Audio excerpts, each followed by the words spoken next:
हर महीने एसआईपी करना एक ग्रेट हैबिट है, लेकिन क्या आप जानते हैं कि एक डिसिप्लिन्ड एसआईपी इन्वेस्टर भी 5 ऐसी मिस्टेक्स कर सकता है जो लॉन्ग टर्म में उसके रिटर्न्स को सीरियसली इम्पैक्ट कर सकती हैं।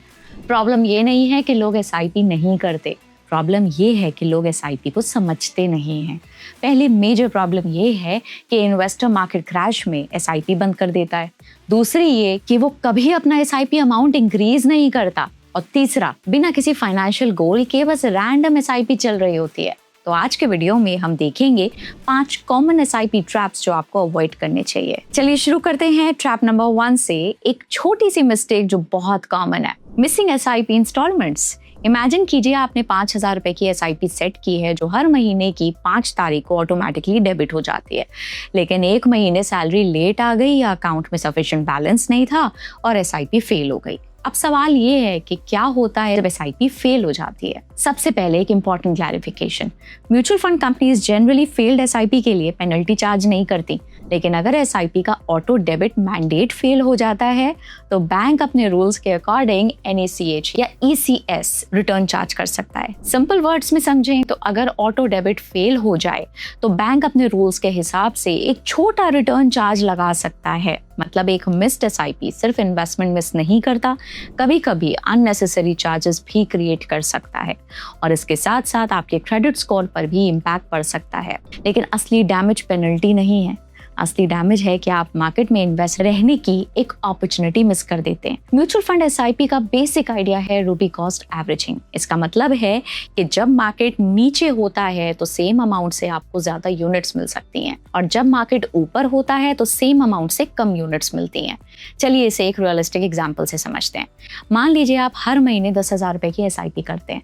मार्केट हर महीने एक डायरेक्शन में नहीं चलता, कभी एनएवी बढ़ती है, कभी गिरती है और फिर रिकवरी भी करता है। अब यहाँ इंटरेस्टिंग चीज देखिए, आपने हर महीने सेम 10,000 रुपए इन्वेस्ट किए, लेकिन जब एनएवी 182.55 था तब आपके पास 54.78 यूनिट्स मिल गई। जब एनएवी गिरकर 165.18 हुआ, वही 10,000 रुपए आपको अप्रोक्सीमेटली 60.54 यूनिट्स दिलाते हैं और जब एनएवी बढ़कर 203.51 हो गया तो अप्रोक्सीमेटली 49.14 यूनिट्स मिली। यानी कि इन्वेस्टर को ये डिसाइड नहीं करना पड़ा कि मार्केट का बॉटम कब आएगा। एसआईपी के through same amount regular intervals पे इन्वेस्ट होता रहता है। लोअर एनएवी पे ऑटोमेटिकली ज्यादा यूनिट्स और हायर एनएवी पे कंपैरेटिवली कम यूनिट्स अक्यूमुलेट होती गई। इसी को रूपी कॉस्ट एवरेजिंग कहते हैं।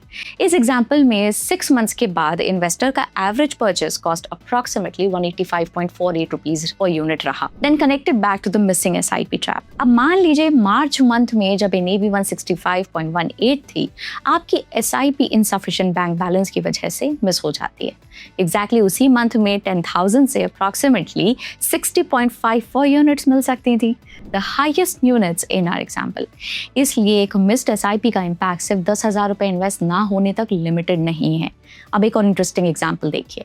मान लीजिए दिसंबर 2020 के अराउंड जब इसी फंड का एनएवी अप्रोक्सीमेटली 50 रुपीज था, उस टाइम आपकी 10,000 रुपए की एसआईपी इंस्टॉलमेंट मिस हो गई। तो 10,000 रुपए डिवाइडेड बाय 50 रुपीज यानी कि अप्रोक्सीमेटली 200 यूनिट्स आप अक्यूमुलेट नहीं कर पाए। अब जून 26 में इसी फंड का एनएवी 203.51 हो जाता है, तो जो 200 यूनिट्स आपने उस वक्त मिस किए थे उनकी वैल्यू आज अप्रोक्सीमेटली 40,702 रुपीज होती, यानी कि 200 यूनिट्स मल्टीप्लाइड बाय 203.51। इसीलिए एक एसआईपी इंस्टॉलमेंट मिस करने का इम्पैक्ट सिर्फ उस वक्त के 10,000 रुपए तक लिमिटेड नहीं होता। लॉन्ग टर्म में आप उन यूनिट्स की पोटेंशियल फ्यूचर वैल्यू भी मिस कर सकते हैं। आप पोटेंशियली उस पीरियड की यूनिट अक्यूमुलेशन भी मिस कर देते हैं। यही रीजन है कि एसआईपी में कंसिस्टेंसी इंपॉर्टेंट होती है। सिंपल सोल्यूशन क्या है?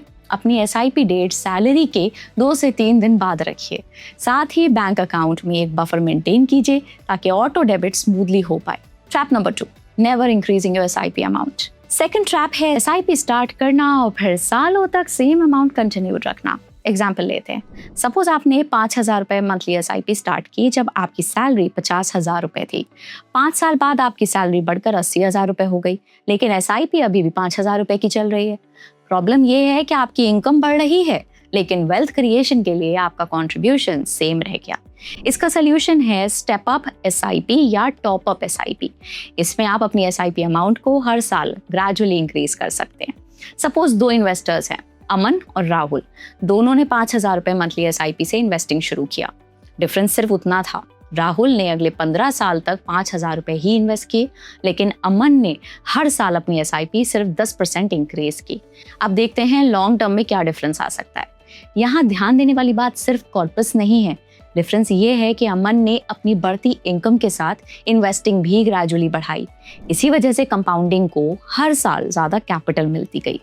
इसीलिए अगर आपकी इनकम इंक्रीज हो रही है तो हर साल थोड़ा सा स्टेप अप करने पर आप ज़रूर कंसिडर कीजिए, लेकिन हमेशा अपनी फाइनेंशियल कैपेसिटी के हिसाब से। सेबी इन्वेस्टर एजुकेशन मटेरियल और association of mutual funds in India यानी कि AMFI रिसोर्सेज भी इन्वेस्टर्स को डिसिप्लिन्ड और गोल बेस्ड इन्वेस्टिंग अप्रोच फॉलो करने पर फोकस करते हैं। लेकिन एक इम्पॉर्टेंट पॉइंट याद रखिए, स्टेप अप SIP तभी कीजिए जब आपकी इनकम रियलिस्टिकली इंक्रीज हो रही हो। सिर्फ किसी कैलकुलेटर में बड़ा नंबर देखकर SIP अमाउंट इंक्रीज मत कीजिए। आपका इन्वेस्टमेंट हमेशा सस्टेनेबल होना चाहिए। Trap 3, stopping SIP during market crash. अब आते हैं सबसे इमोशनल ट्रैप पे, मार्केट क्रैश। जब पोर्टफोलियो रेड दिखने लगता है तो बहुत इन्वेस्टर्स का फर्स्ट रिएक्शन होता है SIP बंद कर देते हैं। मार्केट और गिर सकता है, स्टेबल होगा तो रीस्टार्ट कर लेंगे। लेकिन अक्सर यही वो टाइम होता है जब डिसिप्लिन सबसे ज्यादा इंपॉर्टेंट होता है। मार्केट वॉलेटिलिटी इक्विटी इन्वेस्टिंग का नेचुरल पार्ट है। शॉर्ट टर्म में मार्केट्स ऊपर नीचे हो सकते हैं, लेकिन लॉन्ग टर्म में इन्वेस्टर्स के लिए कंसिस्टेंसी और पेशेंस बहुत इंपॉर्टेंट होता है।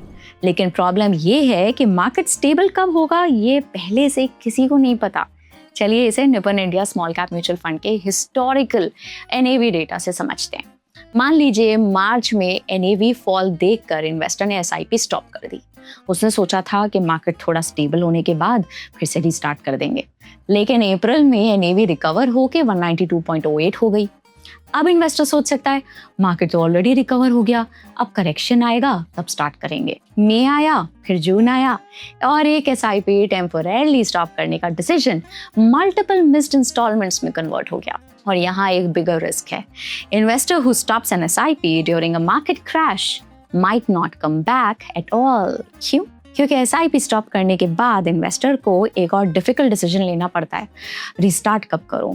मार्केट गिर रहा हो तो लगता है और गिरने दो, मार्केट रिकवर हो रहा हो तो लगता है अब तो महंगा हो गया, और इसी कंफ्यूजन में इन्वेस्टर वीक्स, मंथ्स या पोटेंशियली मच लॉन्गर टाइम तक मार्केट से बाहर रह सकता है। इसलिए मार्केट करेक्शन में SIP स्टॉप करने का रिस्क सिर्फ एक इंस्टॉलमेंट मिस करना नहीं होता, रियल रिस्क है इन्वेस्टिंग डिसिप्लिन ब्रेक हो जाता है, क्योंकि investor who stops today may not know when और even whether to come back. Of course अगर जॉब लॉस, फाइनेंशियल इमरजेंसी या कैश फ्लो इशू हो तो SIP रिव्यू करना रीजनेबल है, लेकिन अगर फाइनेंशियल सिचुएशन अनचेंज्ड है तो सिर्फ मार्केट के फेयर की वजह से SIP स्टॉप करना इन्वेस्टर को मार्केट टाइमिंग के एक और डिफिकल्ट डिसीजन में डाल सकता है। तो अभी तक हमने देखा नंबर 1 SIP मिस करना, नंबर 2 SIP को कभी इंक्रीज ना करना, नंबर 3 मार्केट क्रैश में SIP बंद कर देना। लेकिन अभी 2 और इम्पोर्टेंट ट्रैप्स बाकी हैं। एक और ट्रैप, एक ऐसा ट्रैप जहां इन्वेस्टर्स डिविडेंड के नाम पे खुश होते हैं, लेकिन एक्चुअली उन्हें समझना जरूरी होता है कि पैसा कहां से आ रहा है। और एक ट्रैप जहां लोग SIP तो करते हैं लेकिन उन्हें पता ही नहीं होता कि वो पैसा किस गोल के लिए इन्वेस्ट कर रहे हैं। Trap number 4, choosing IDCW instead of growth without understanding. अब आते हैं एक ऐसे ट्रैप पे जहां बहुत सारे इन्वेस्टर्स कंफ्यूज हो जाते हैं। इन्वेस्टर सोचता है मुझे म्यूचुअल फंड से डिविडेंड मिल रहा है, मतलब मेरा इन्वेस्टमेंट मुझे एक्स्ट्रा इनकम दे रहा है। लेकिन म्यूचुअल फंड्स में जो पहले डिविडेंड ऑप्शन के नाम से जाना जाता था उसे अब IDCW यानी कि इनकम डिस्ट्रीब्यूशन कम कैपिटल विड्रॉल कहा जाता है। सबसे इंपॉर्टेंट बात समझिए, म्यूचुअल फंड IDCW कोई गारंटीड एक्स्ट्रा इनकम नहीं होती। जब स्कीम IDCW डिस्ट्रीब्यूट करती है तो उसका इफेक्ट स्कीम के NAV यानी कि नेट एसेट वैल्यू में एडजस्ट हो जाता है। एक इंपॉर्टेंट बात याद रखिए, IDCW के थ्रू जो कैश फ्लो आपको मिलता है वो आपके अपने इन्वेस्टमेंट कॉर्पस से ही पे आउट होता है। रेगुलेशंस के अकॉर्डिंग IDCW फंड के realise gains after adjusting for applicable unrealised losses से डिस्ट्रीब्यूट किया जा सकता है। सिंपल वर्ड्स में इन्वेस्टर इसेंशियली अपने इन्वेस्टमेंट से पार्शियल पे आउट ऑप्ट कर रहा होता है। अगर इन्वेस्टर का objective long term wealth creation है तो बीच बीच में ऐसे पे आउट्स लेने से इन्वेस्टेड कॉर्पस कम हो सकता है और लॉन्ग टर्म कंपाउंडिंग का बेनिफिट इम्पैक्ट हो सकता है। ग्रोथ ऑप्शन में जो अमाउंट डिस्ट्रीब्यूट नहीं होता वो फंड में इन्वेस्टेड रहता है। इससे कंपाउंडिंग का बेनिफिट कंटिन्यूड हो सकता है। लेकिन क्या IDCW हमेशा गलत चॉइस है? बिल्कुल नहीं। अगर किसी इन्वेस्टर को रेगुलर कैश फ्लो की जेन्युइन ज़रूरत है तो IDCW उनके फाइनेंशियल प्लान का एक हिस्सा हो सकता है। लेकिन सिर्फ इसलिए IDCW चूज करना कि मुझे डिविडेंड मिल रहा है बिना ये समझे कि कैसे काम करता है, ये सही अप्रोच नहीं है। Mutual fund investments are subject to market risk. Read all scheme related documents carefully. Trap 5, not linking SIP to your goals. अब आते हैं लास्ट और शायद सबसे इंपॉर्टेंट ट्रैप पे, रैंडम SIP। बहुत लोग क्या करते हैं, बस एक म्यूचुअल फंड का नाम सुना और SIP स्टार्ट कर दी, फिर दूसरा फंड पसंद आया और दूसरी SIP स्टार्ट कर दी, फिर मार्केट में कोई और ट्रेंड चल रहा है तो तीसरी SIP स्टार्ट कर दी। 5 साल बाद जब पूछो कि ये पैसा किस लिए इन्वेस्ट कर रहे हो तो आंसर होता है बस इन्वेस्टमेंट के लिए। लेकिन इन्वेस्टमेंट का पर्पस क्लियर होना चाहिए, जैसे कि 5,000 के SIP रिटायरमेंट के लिए है या कार के डाउन पेमेंट के लिए, 10,000 के SIP चाइल्ड एजुकेशन के लिए है या इमरजेंसी फंड के लिए, क्योंकि हर फाइनेंशियल गोल का टाइम होराइजन और रिस्क अलग होते हैं। एक सिंपल फ्रेमवर्क यूज कीजिए। शॉर्ट टर्म गोल्स यानी कि जहां पैसा जल्दी चाहिए हो सकता है, मीडियम टर्म गोल्स मतलब जहां कुछ सालों का होराइजन होता है, लॉन्ग टर्म गोल्स जैसे रिटायरमेंट या लॉन्ग टर्म वेल्थ क्रिएशन। गोल के बिना SIP ऐसी है जैसे आप गाड़ी चला रहे हो बिना डेस्टिनेशन सेट किए। गाड़ी चल रही है, पेट्रोल भी लग रहा है, लेकिन पहुंचना कहाँ है ये नहीं पता। एग्जाम्पल, चाइल्ड एजुकेशन, 8,000 रुपए महीना to be accumulated over 10 years.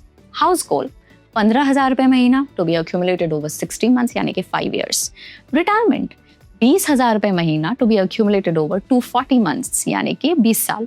To turn a dream into a financial goal you need 2 essential ingredients, the required corpus and the time to achieve it. Goal based investing आपको 3 चीजों में help करती है। Number 1 कि कितना invest करना है, समझ आता है। नंबर 2 कि कितने टाइम तक इन्वेस्टेड रहना है, ये क्लियर हो जाता है। नंबर 3 कि मार्केट के शॉर्ट टर्म नॉइज के बेसिस पे इमोशनल डिसीजंस कम होते हैं। तो एक बार क्विकली रिकैप करते हैं। ट्रैप नंबर 1, SIP मिस करने से डिसिप्लिन ब्रेक होता है। ट्रैप नंबर 2, SIP अमाउंट कभी इंक्रीज ना करने से इनकम ग्रोथ का बेनिफिट मिस हो सकता है। ट्रैप नंबर 3, मार्केट क्रैश में SIP स्टॉप करना कि emotional decisions long term plan को अफेक्ट कर सकते हैं। ट्रैप नंबर 4, IDCW को फ्री इनकम समझने से पहले उस ऑप्शन को समझना जरूरी है। ट्रैप नंबर 5, गोल के बिना SIP करना यानी कि इन्वेस्टमेंट डायरेक्शन लूज कर सकता है आपका। SIP एक पावरफुल टूल है, लेकिन टूल तभी काम करता है जब उसे सही तरीके से यूज किया जाए। इन्वेस्टमेंट का गोल क्लियर रखिए, अपनी सिचुएशन के अकॉर्डिंग डिसीजन लीजिए और जरूरत पड़ने पर क्वालिफाइड फाइनेंशियल एडवाइजर से एडवाइस लीजिए। अब आप बताइए कि इन 5 SIP मिस्टेक्स में से कौन सी मिस्टेक आपने कभी की है। अपना एक्सपीरियंस कमेंट्स में जरूर शेयर कीजिए। अगर वीडियो से कुछ नया सीखने को मिला हो तो लाइक ज़रूर करिए और ऐसे ही सिंपल और प्रैक्टिकल फाइनेंस वीडियोस के लिए चैनल को सब्सक्राइब कर लीजिए। मिलते हैं नेक्स्ट वीडियो में एक और इम्पॉर्टेंट इन्वेस्टिंग अपडेट के साथ। थैंक्स फॉर वॉचिंग और हैप्पी इन्वेस्टिंग।